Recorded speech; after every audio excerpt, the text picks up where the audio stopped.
The transport shuttle docked with a heavy clang that echoed through the metal corridors. Ji-woo pressed her palm against the cold window, staring at the massive station that would be her home for the next 2 years. The Galactic Academy floated in the darkness of space like a small city, its lights reflecting off the purple atmosphere of Helios Prime below. She took a deep breath and grabbed her single bag. This was it. The docking bay was crowded with cadets from dozens of different species. Ji-woo felt small as she walked through the crowd.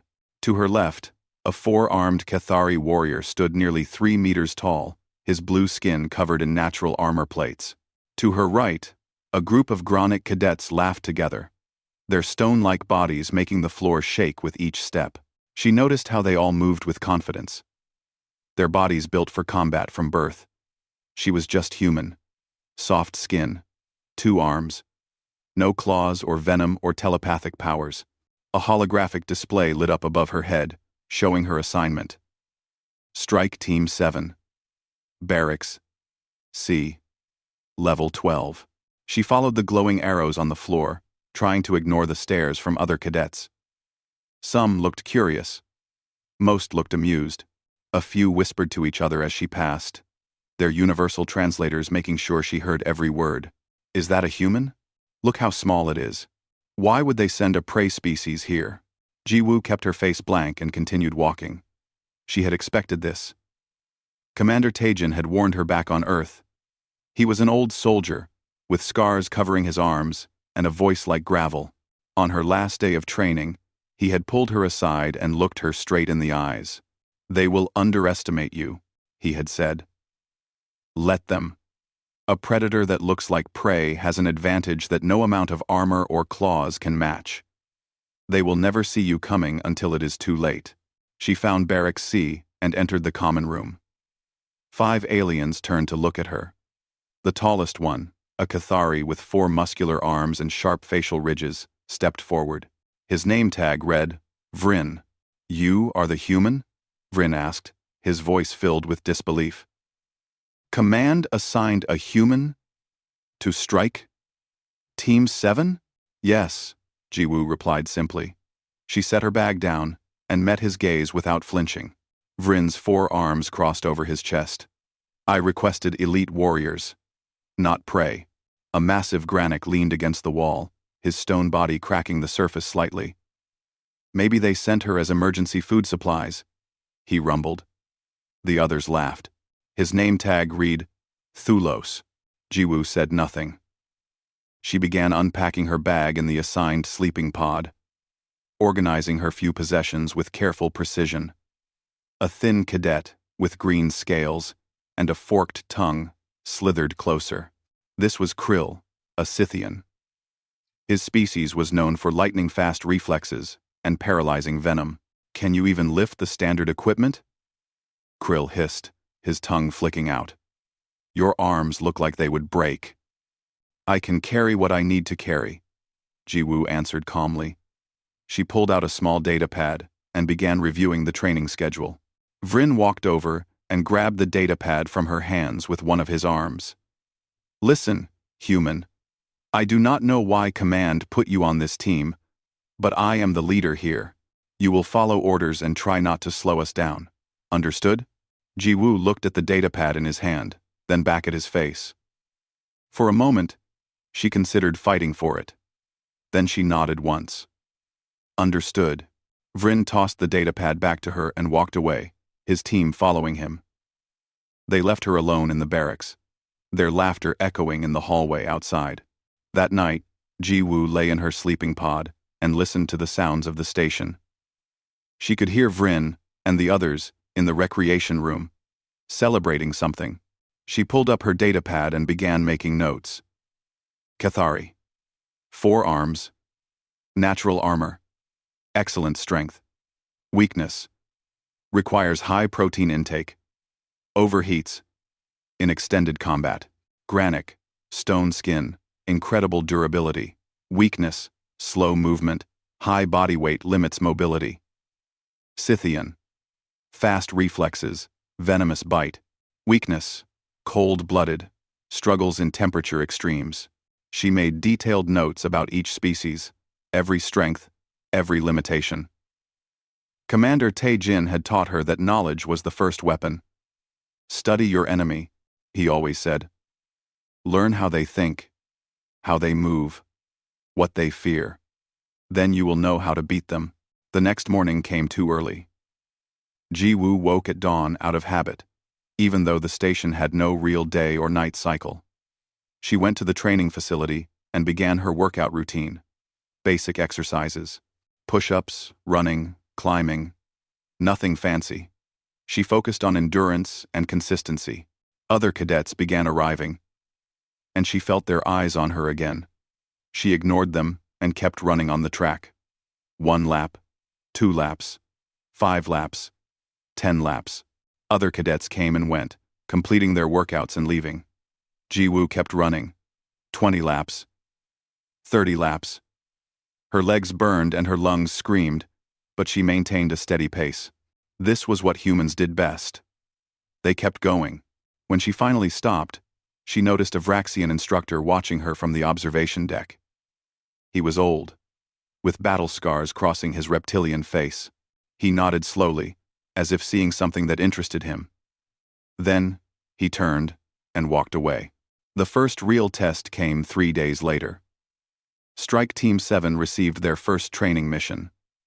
A simulated hostage rescue on a derelict cargo ship.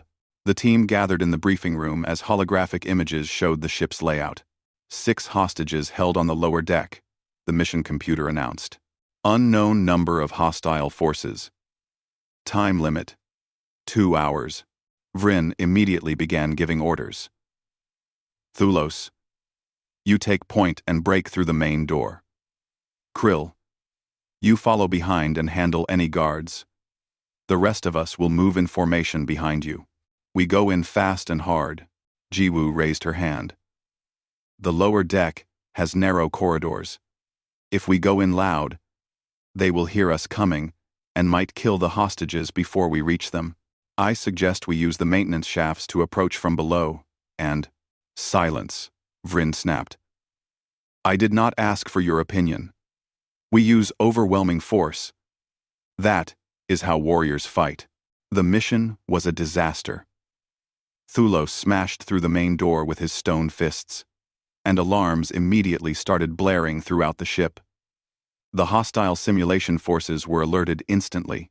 Strike Team 7 fought their way through corridor after corridor, but by the time they reached the hostages, the mission timer showed they had failed.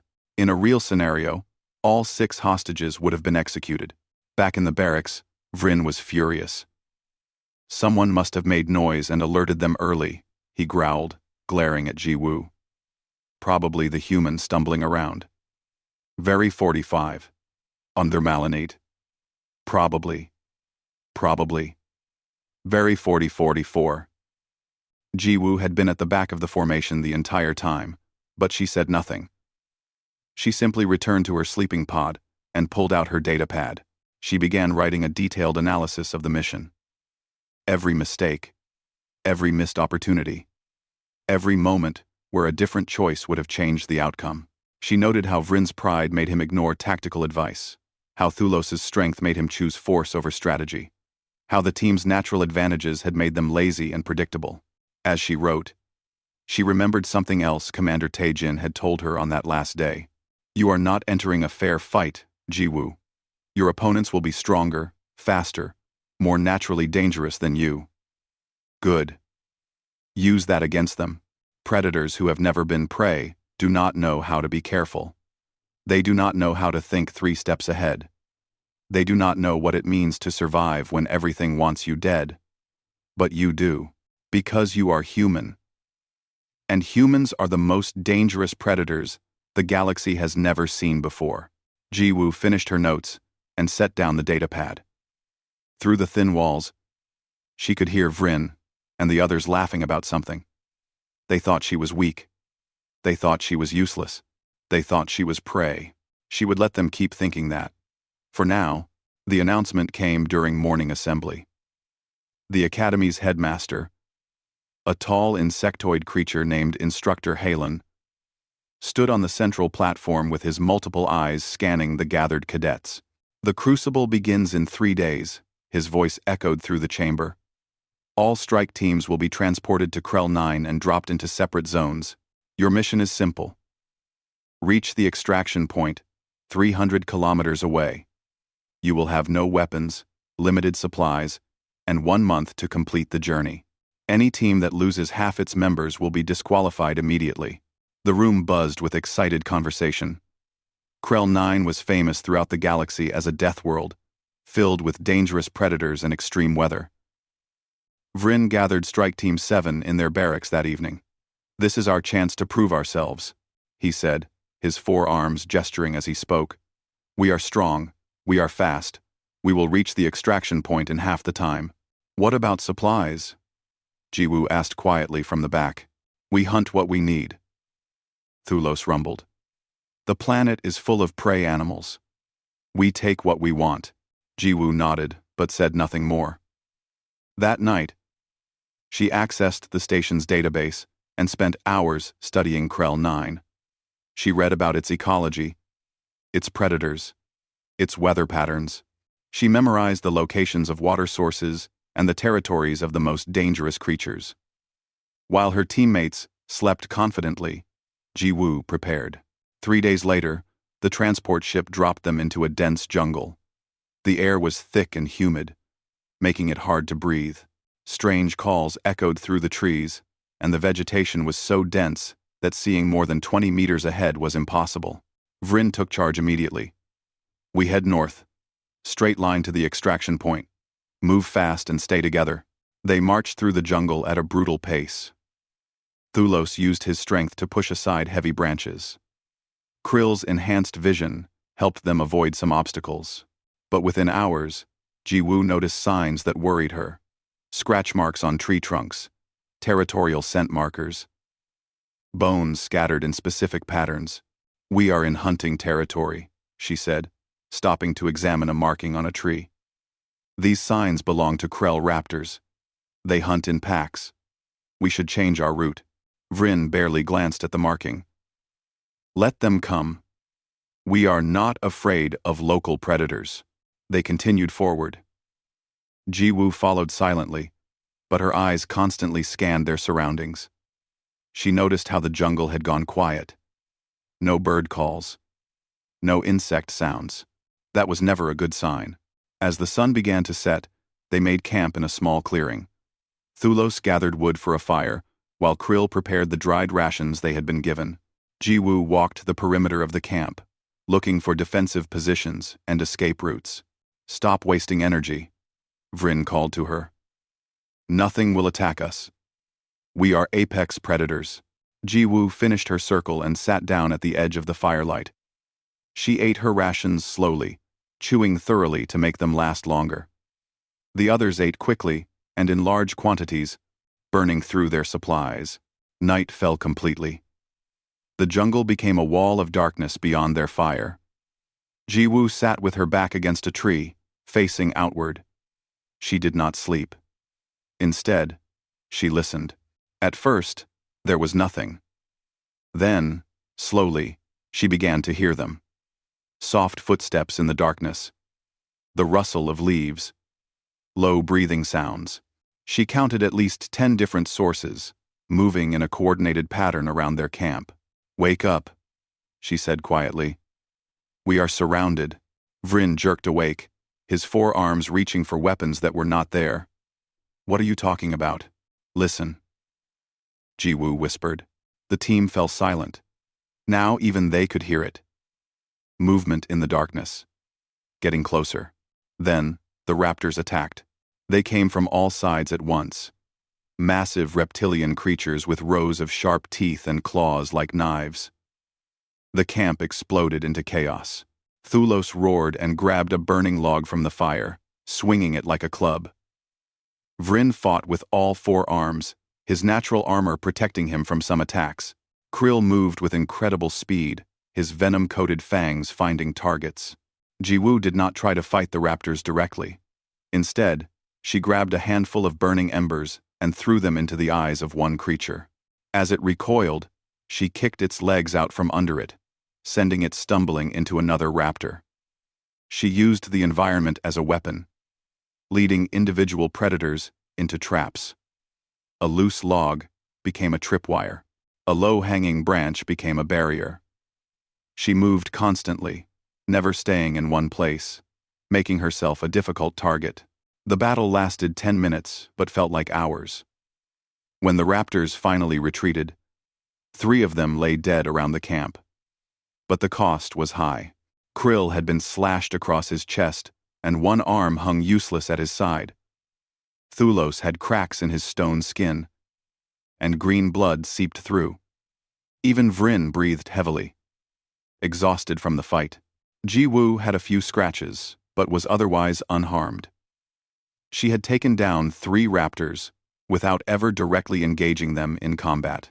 Vryn stared at her, his expression unreadable. "How did you know they were coming?" "I listened," Ji-Woo replied simply. "And I have been watching for signs since we entered their territory this afternoon." The team sat in silence as they treated their wounds. The fire burned low. Finally, Krill spoke, his voice weak from pain. "What do we do now?" "They will come back. Probably with more. We move at first light," Vryn said. But his voice lacked its usual confidence. "No," Ji-Woo said firmly. Everyone turned to look at her. "We move now. In the dark. Raptors are primarily visual hunters. They are less effective at night, without light from a fire to guide them. We use darkness as cover, and put distance between us and this place. Move through the jungle at night?" Thulos shook his head. "That is madness. We cannot see." "I can," Ji-Woo said. She pulled out a small piece of charcoal from the fire and began drawing on a flat rock. "I have been mapping our route since we landed. I know where we are and where we need to go. There is a river 3 kilometers east. Raptors avoid water because their primary prey drinks there and has developed water-based escape strategies. We follow the river north. It will be safer." Vryn looked at the crude map she had drawn. Then he looked at his injured team. Finally, he nodded. "We follow the humans' plan." They moved through the darkness with Ji-Woo in the lead. She navigated by the stars visible through gaps in the canopy, by the feel of the wind, by the smell of water growing closer. Behind her, the team struggled to keep up, stumbling over roots and bumping into trees. But Ji-Woo moved smoothly, her eyes adjusting to the darkness better than the others expected. Humans had evolved as both hunters and hunted. Their eyes, while not as sharp as many predators, could adapt to low-light conditions effectively. More importantly, humans had developed exceptional spatial memory and navigation skills. Ji-Woo had been noting landmarks unconsciously since they landed, building a mental map of their surroundings. They reached the river as dawn broke.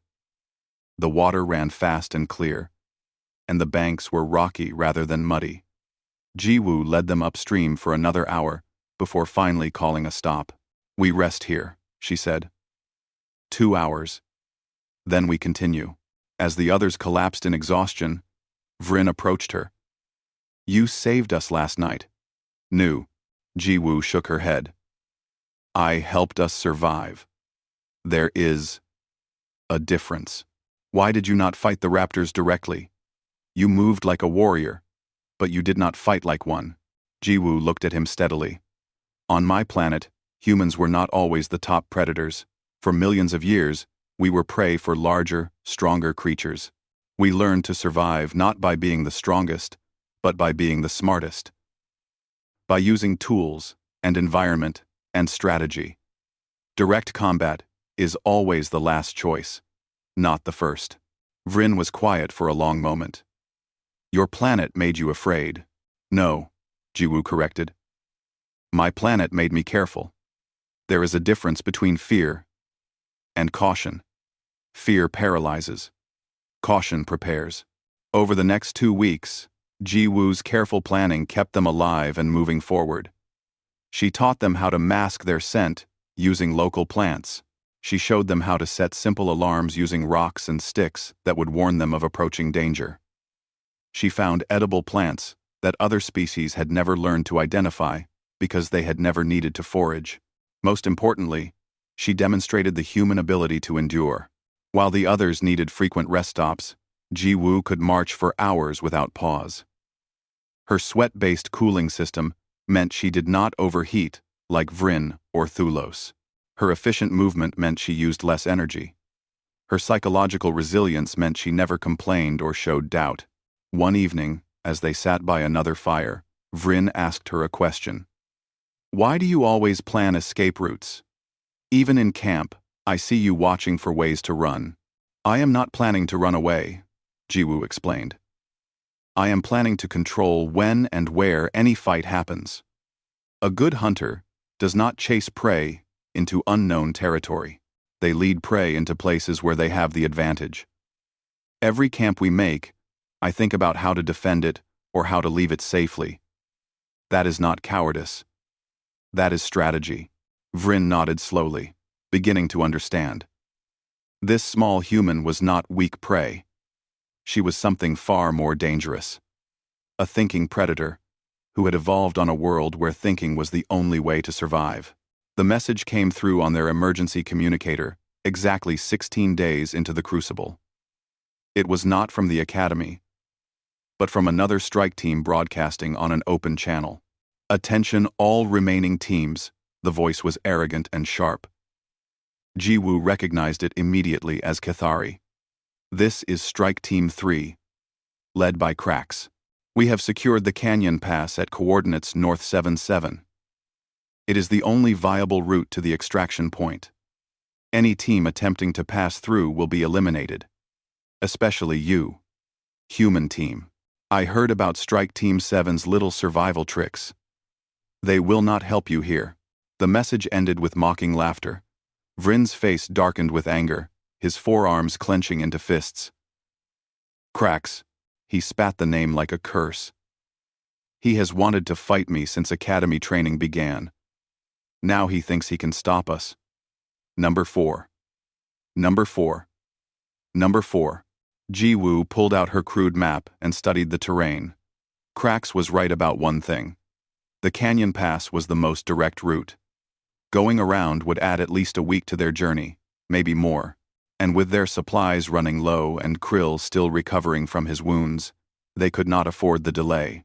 "We need to see the canyon first," Ji-woo said, "before we make any decisions." That night, she left the camp alone. Vryn had protested, but Ji-woo insisted. "I can move silently and alone better than any of us can move together. I will scout their position and return before dawn." She moved through the jungle like a shadow, using every technique she had learned. Humans were not naturally the quietest creatures, but they could learn to be. They could control their breathing, place their feet carefully, move with patience that other predators lacked. More importantly, human sweat did not carry the strong territorial markers that most species produced, making them harder to smell. It took her 3 hours to reach a position overlooking the canyon. She lay flat on a rocky outcrop and watched. Cracks had chosen his position well. The canyon was narrow, with high walls on both sides. His team of 6 had positioned themselves on the high ground, with clear sightlines covering every approach. She counted 2 Cathari warriors, including Cracks, 3 Vraxian shock troops with heavy natural armor, and 1 Corvin with enhanced optical organs perfect for sniping. They had been there for days, judging by the established camp and waste pits. They had water from a stream that ran through the canyon floor. They looked confident, well-fed, and ready for a fight. Ji-woo watched them for hours, noting everything. Their watch rotation patterns, how they positioned themselves, where they kept their supplies, their habits and behaviors. Most importantly, she noted their weaknesses. They were bored. After days of waiting, their discipline had become sloppy. The watchguards talked to each other instead of staying alert. They had settled into predictable routines, and they were so confident in their superior position that they had stopped being cautious. As dawn approached, Ji-woo retreated silently and returned to her team. "They are positioned perfectly for a direct assault," she reported to Vryn. "If we attack from the canyon floor, They will destroy us. They have high ground, superior numbers, and established defenses. Then we go around, Thulos suggested. We do not have time. Krill hissed, his wounded arm still in a makeshift sling. Our supplies will run out. End quote. Then we fight, Vryn declared. We are warriors. We do not run from challenges.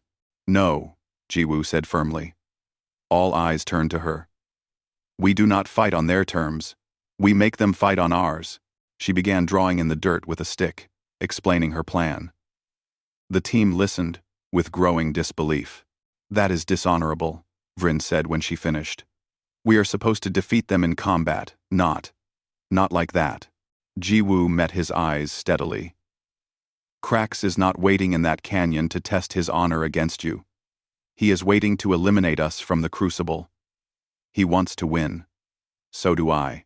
The question is, do you want to be an honorable team that fails, or a successful team that survives? The team argued for an hour. Finally, reluctantly, they agreed to Jiwoo's plan. Over the next 2 days, Jiwoo put the plan into motion. First, she had the team create false camps at various positions around the canyon, making it look like they were searching for alternative routes. They built fires, left footprints, made enough noise to be noticed. Meanwhile, Jiwoo returned to the canyon alone each night. She moved with incredible patience, sometimes spending an hour crawling just 10 meters. She studied Krax's team, learning their patterns, finding their vulnerabilities. She discovered that their water source was the stream running through the canyon floor. Every member of the team refilled their water supplies from the same location twice per day. It was their only source. On the second night, working for hours in complete darkness, Jiwoo harvested leaves from a specific plant that grew near the stream. She had identified it days earlier during their journey. The plant was toxic to most galactic species, causing severe digestive distress and fever.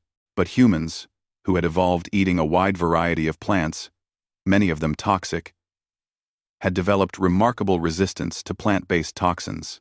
She crushed the leaves and let their oils seep into the water upstream from where Krax's team collected their supply. Then she retreated and waited. By the afternoon of the third day, Krax's team began falling ill. It started with one Vraxian, who complained of stomach pain. Then another. By evening, 4 of the 6 team members were sick, leaving only Krax and one other Cathari warrior at full strength. They suspected local disease or contaminated food, but never sabotage. Why would they? No warrior would poison an enemy's water supply. That was not how combat worked in their minds. While Krax's team struggled with illness, Jiwoo implemented the second phase. She knew Cathari culture from her months at the academy. She had studied their traditions, their beliefs, their fears. Cathari warriors were proud, but they were also superstitious. Using rocks, bones, and strategic placement of scent markers from the local apex predators, she created signs around Krax's camp. In Cathari tradition, these were warnings that a superior predator had claimed territory.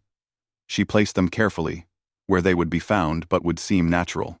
Krax noticed them. She watched through her observation position as he walked the perimeter of his camp, studying the markers. His body language changed. His confidence wavered. That night, Jiwoo made sounds in the darkness. Not obvious human sounds, but the kinds of noises a large predator might make. Breaking branches, low rumbling, movement just outside the range of their firelight.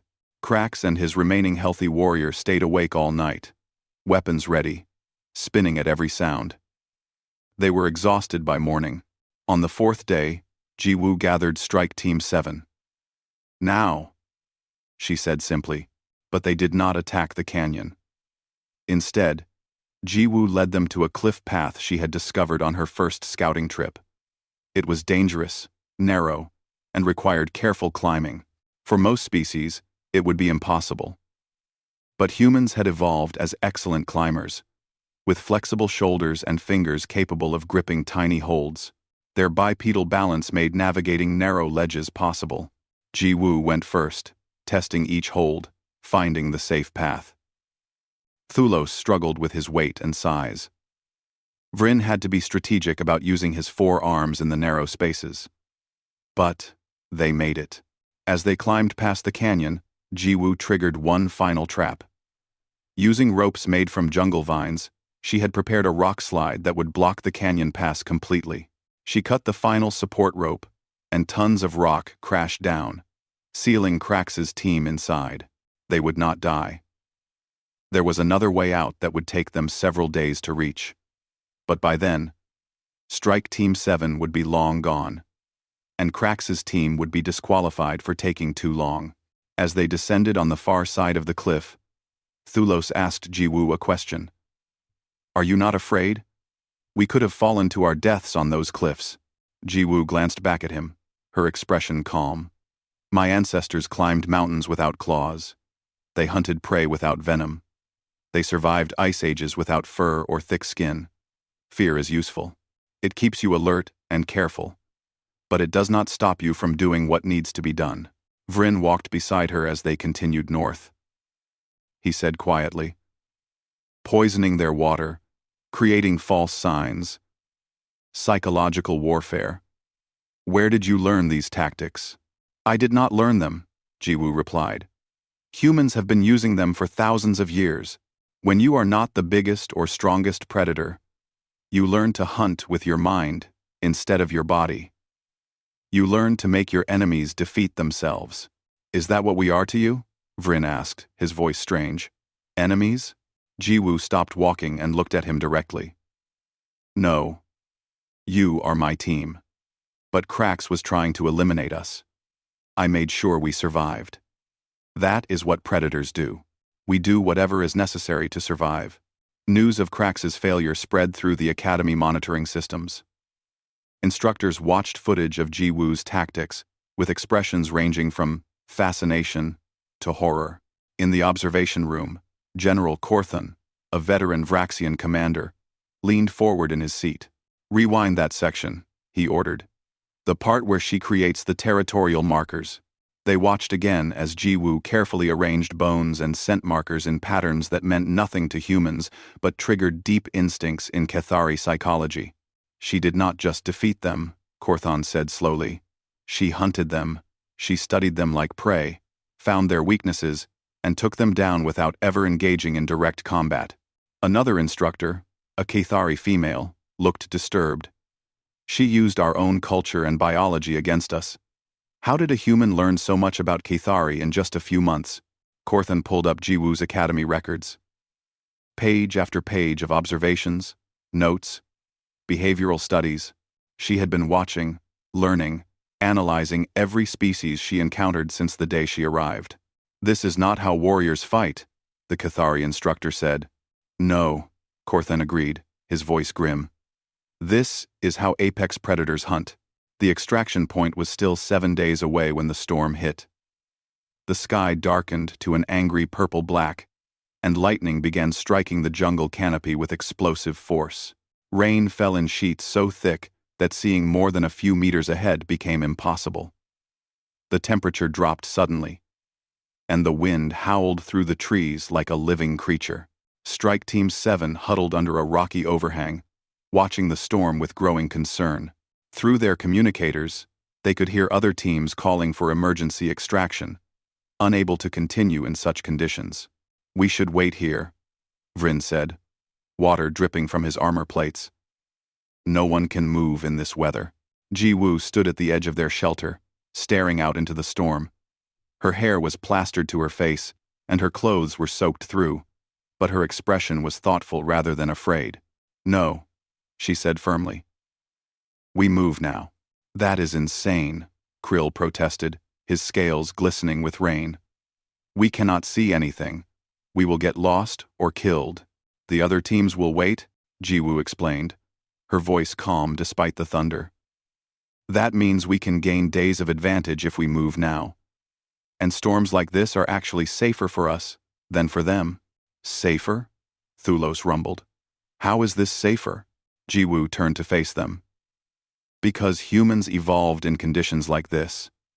My species did not have thick fur or waterproof scales. We had to learn to function in rain, in cold, in heat. Our bodies regulate temperature through sweating, which works even when wet. We can navigate without sight, using other senses. And psychologically, we learn to push through discomfort that would stop other species. She pulled out her crude map, now protected in a waterproof plant leaf she had prepared. I have been tracking our position since we left the canyon. I know exactly where we are and where we need to go. The extraction point is northwest. We follow the slope of the land downward, which will lead us to water drainage patterns.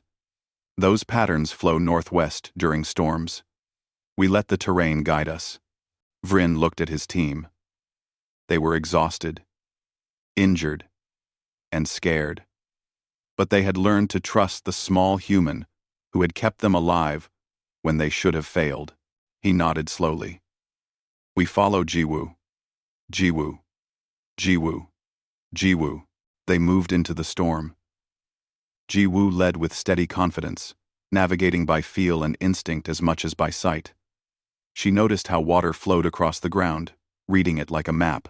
She felt the wind direction and used it to maintain their heading. When lightning flashed, she memorized the terrain revealed in that brief moment of light. Behind her, the team struggled. The rain made everything slippery. The wind pushed against them. The cold sapped their strength, but Jiwoo maintained a steady pace. Never too fast, never stopping. This was human endurance at its finest.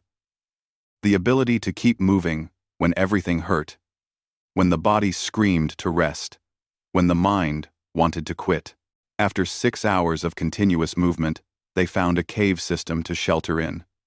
The team collapsed immediately, shivering and exhausted. Jiwoo remained standing, checking each team member for hypothermia and injuries. Then, she gathered dry wood from the back of the cave, where water had not reached, and built a fire. As the warmth spread, the team began to recover. They ate cold rations and drank water collected from the cave roof. Outside, the storm continued to rage. But inside, they were safe. Vryn watched Jiwoo as she tended to a cut on Krill's arm. "How are you not exhausted?" he asked. "We have been moving for hours in terrible conditions. Yet you seem fine." Jiwoo considered the question while wrapping Krill's wound. "I am tired," she admitted. "But humans have a different kind of endurance than most species. We are not the fastest runners or the strongest fighters. But we can keep going longer than almost anything else.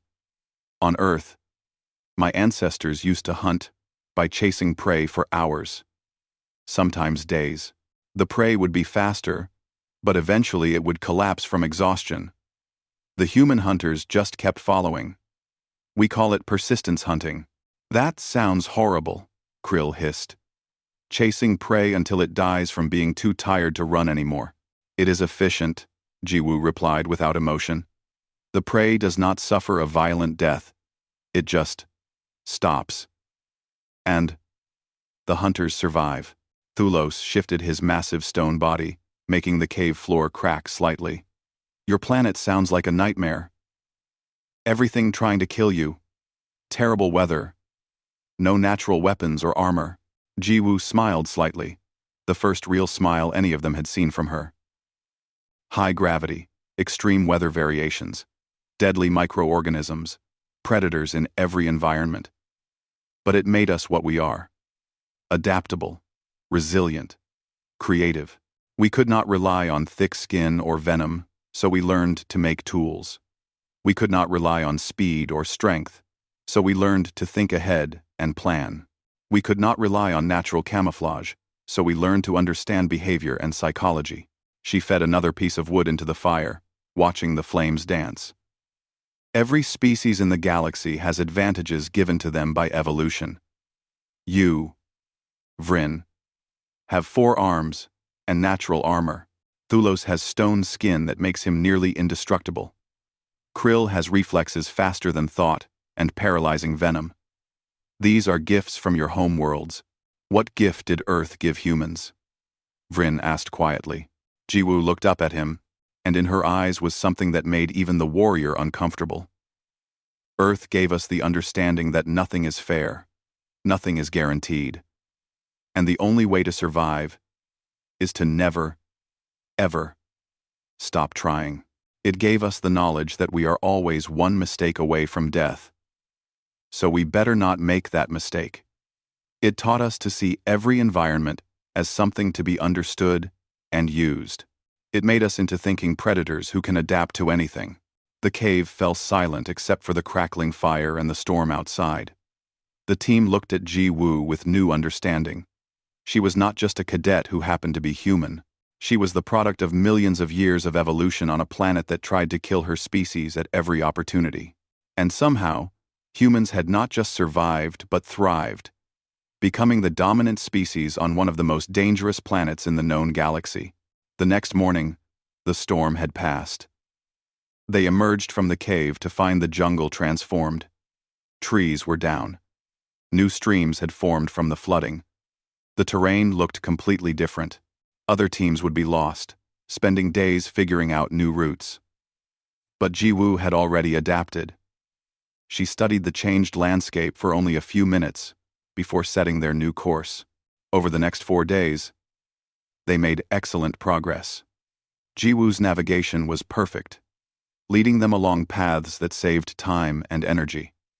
She found food where others saw only plants. She identified dangers before they became problems. And most importantly, she kept the team's morale up with quiet confidence. On the morning of the 26th day, they encountered a situation that would have stopped most teams completely. A massive predator, something like a bear crossed with a lizard, stood in their path. It was easily 4 meters tall and covered in armored scales. It growled at them, clearly seeing them as either prey or territorial threats. The team prepared to fight. But fighting would cost them time and probably injuries they could not afford this close to the extraction point. Jiwoo studied the creature for a moment, then picked up a rock from the ground. "Watch," she said quietly. She drew her arm back and threw the rock with perfect accuracy.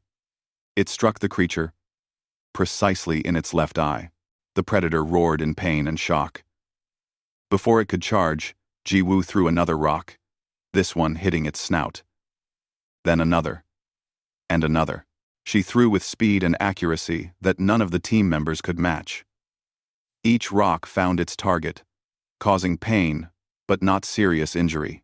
The confused and hurt predator decided these strange creatures were not worth the fight and retreated into the jungle. The team stared at Jiwoo. "How did you do that?" Thulos asked in wonder. "Those throws were perfect. Every single one. Throwing," Jiwoo explained as they continued walking, "is something humans are uniquely good at. Our shoulders, our arms, our eyes, all evolved to throw objects with incredible accuracy. No other species on Earth could throw like humans. No other species in the galaxy can throw like humans. It is one of our greatest evolutionary advantages. We can kill from a distance, using simple objects. We do not need claws, or teeth, or venom." Vryn shook his head in disbelief. "Your entire species evolved to throw rocks at things?" "To throw anything at things," Jiwoo corrected. "Rocks, spears, tools. It gave us the ability to hunt and fight without getting close enough to be hurt. It is why humans dominated Earth despite being physically weaker than many predators." On the final day, as they approached the extraction point, Vryn walked beside Jiwoo. "When we get back to the academy," he said, "they will study what you did here. How you kept us alive. How you defeated cracks without fighting. How you navigated the storm. And, I know," Jiwoo replied simply. "Are you worried about what they will think when they realize what humans are capable of?" Jiwoo looked ahead at the clearing, where the extraction shuttle would land. Other teams were already gathering there, exhausted and depleted. Strike Team 7 would arrive, with all 6 members alive and healthy. It was unprecedented. Let them think what they want, she said quietly. The galaxy is going to learn eventually what it means when a species from a death world joins the stars. We are not the strongest, or the fastest, but we are the ones who will still be standing when everything else has fallen. That is what apex predators do. The extraction shuttle brought them back to the Academy station 3 days later. As the docking bay doors opened, Ji-woo could see a crowd waiting. Word had spread about Strike Team 7's complete survival, the only team in Academy history to finish the Crucible without losing a single member. The reception was mixed. Some cadets looked at Ji-woo with respect. Others looked at her with fear. Many looked at her with suspicion and resentment. As Ji-woo walked through the station corridors over the next week, she heard the whispers. They called her tactics dishonorable. They said she fought like prey, not like a warrior. They said humans did not belong in the coalition military if they had to use tricks instead of strength. General Korthan called a private meeting with the Academy leadership. Ji-woo was not present, but she knew what they were discussing. She had seen this coming. We need to discuss the human situation, Korthan began, his reptilian features serious. This cadet, Ji-woo, has demonstrated capabilities that none of us anticipated. She defeated Krax's team without engaging in combat. She navigated conditions that stopped other teams. She showed strategic thinking and psychological warfare skills that most officers do not develop until years of field experience. So she is skilled, another instructor argued. Why is that a problem? Because, Korthan pulled up tactical footage from the Crucible. If one human cadet can do this, what happens when humanity fields entire armies? They do not fight like any species we know. They do not value the same things. Honor, direct combat, strength. These mean less to them than results. They will do whatever it takes to win. The room fell silent as the implications settled in. Meanwhile, in the training facility, Ji-woo faced a different problem. Krax had returned from Krell 9, humiliated by his failure. His pride was shattered, and he needed someone to blame. He found Ji-woo in the gym, going through her daily running routine. Human, he called out. His forearms crossed over his chest. His voice echoed through the facility, drawing the attention of other cadets. I challenge you to formal combat. Single combat. To settle our dispute. Ji-woo stopped running and turned to face him. She knew this was coming too. The Academy's ancient traditions allowed any cadet to challenge another to combat to resolve conflicts. If she refused, she would be labeled a coward and likely expelled. If she accepted, she would face a trained warrior twice her size, with 4 arms and natural armor. I accept, she said calmly. The combat trial was scheduled for 3 days later. The entire Academy would watch. In those 3 days, Ji-woo did not train for combat. In the traditional sense, she did not practice fighting techniques or build strength. Instead, she studied. She reviewed every recording of Krax in combat training. She analyzed his fighting style, his preferred techniques, his strengths and weaknesses. She studied Cathari biology, understanding how their forearms required complex neural processing and how their body temperature regulation worked. She studied his psychology, understanding his pride, his anger, his need to prove his superiority. Vryn and the team offered to help her train, but she declined. This is not a fight I can win with muscle, she explained. So, I will win it with mind. The day of the trial arrived. The combat arena was packed with cadets from every species. The air buzzed with excitement and anticipation. Everyone expected to see the human girl crushed quickly and brutally. Ji-woo entered the arena, wearing simple training clothes. She carried no weapons. Across from her, Krax entered to cheers and chanting from his supporters. He was massive, his blue skin gleaming under the arena lights, all 4 arms flexing as he prepared for battle. The arena master, a neutral official, stood between them. This is formal combat. The trial ends when one fighter can no longer continue or surrenders. Lethal force is prohibited. Does each fighter understand and accept these terms? Both nodded. Begin.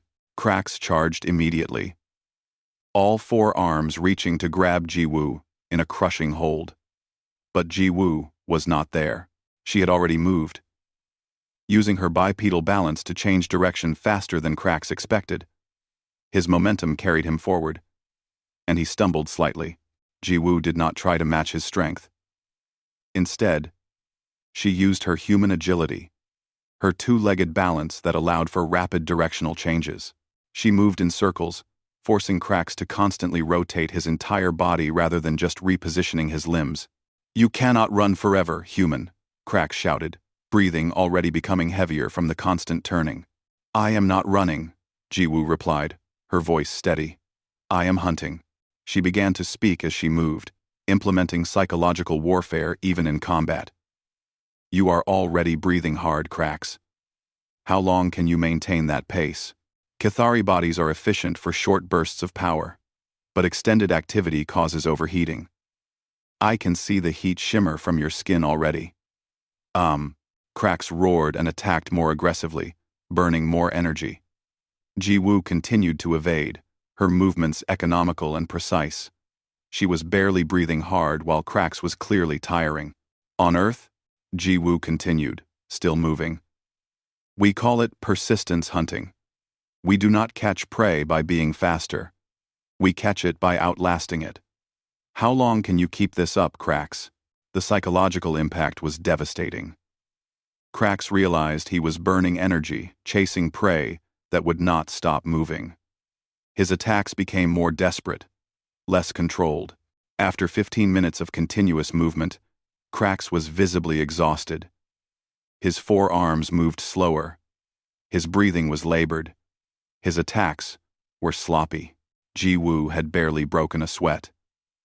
Human endurance, developed over millions of years of persistence hunting, gave her an overwhelming advantage in extended combat. Now she transitioned from pure evasion to calculated attacks. She picked up small stones from the arena floor and began throwing them with deadly accuracy. Each stone found a target. Nerve clusters, joints, his eyes. Not hard enough to cause serious damage, but hard enough to hurt and distract. Cracks tried to defend against the thrown objects, but his exhausted arms could not move fast enough. The constant barrage of precise throws overwhelmed his ability to respond. Finally, in a desperate move, Cracks charged with all his remaining strength. Ji-woo sidestepped at the last moment, and his momentum carried him into the arena wall. He collapsed, unable to continue, his body simply too exhausted to fight anymore. The arena fell completely silent. No one moved. No one spoke. They had just watched a small, seemingly weak human defeat one of the Academy's most fearsome warriors, without using strength or weapons. She had simply outlasted him, using endurance and strategy that no other species had ever needed to develop. Ji-woo stood in the center of the arena, calm and controlled. She walked over to Cracks and extended her hand to help him up, just as humans had done for thousands of years after competition. Cracks stared at her hand for a long moment. Then, slowly, with great difficulty, he took it. As she helped him stand, Ji-woo spoke quietly so only he could hear. "I did not win because I am stronger than you. I won because I understand what I am. You saw prey. You should have seen a predator." General Korthon stood in the observation box, watching the arena below. His expression was grave. He turned to the other instructors. "Do you understand now? This is what humans are. They do not fight like warriors.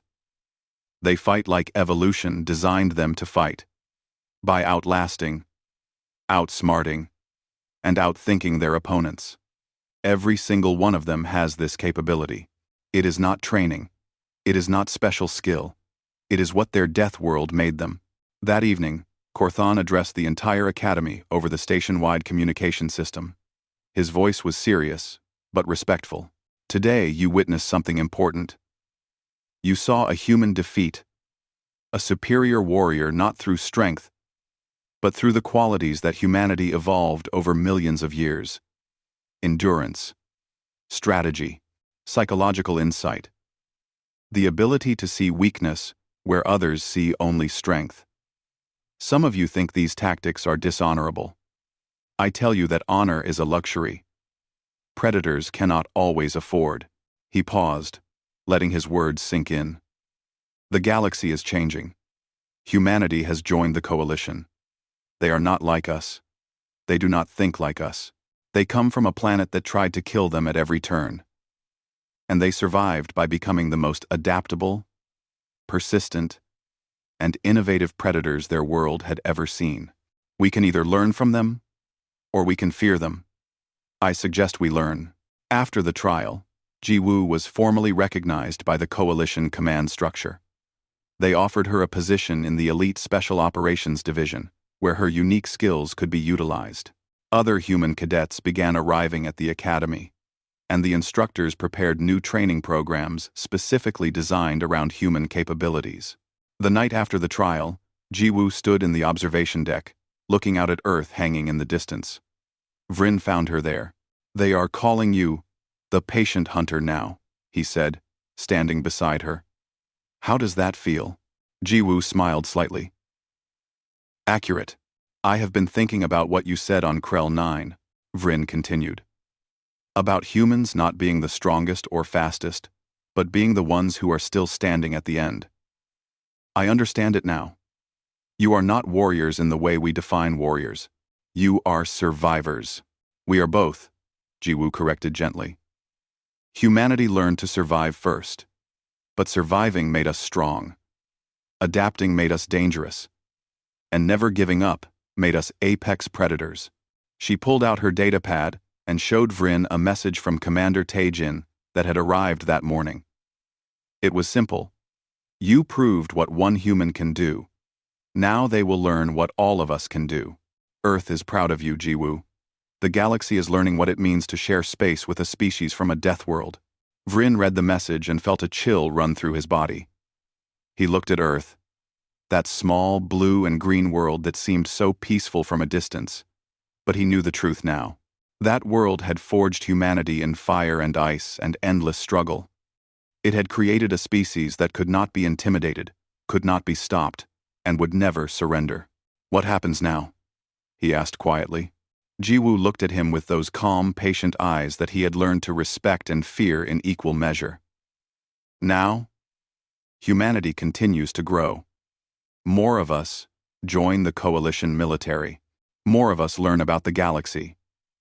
And the galaxy learns about us. They ridiculed me when I arrived because I looked weak. They learned I was not weak, just different.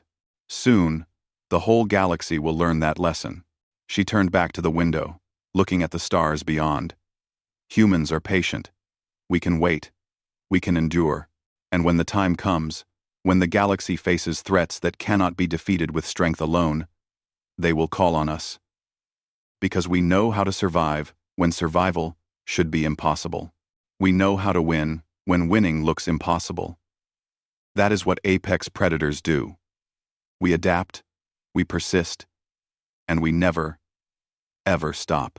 In the command center deep within the station, military leaders from across the coalition reviewed data from the Crucible and the combat trial. They discussed the implications of humanity's unique capabilities. Some were excited about the strategic advantages. Others were worried about the long-term consequences. But all of them understood one simple truth. The galaxy had welcomed humanity into the coalition, thinking they were just another species. Now they were learning the truth. Humans were not just another species. They were survivors from a death world. Persistence hunters who had clawed their way to the top of their planet's food chain through intelligence, endurance, and the absolute refusal to give up.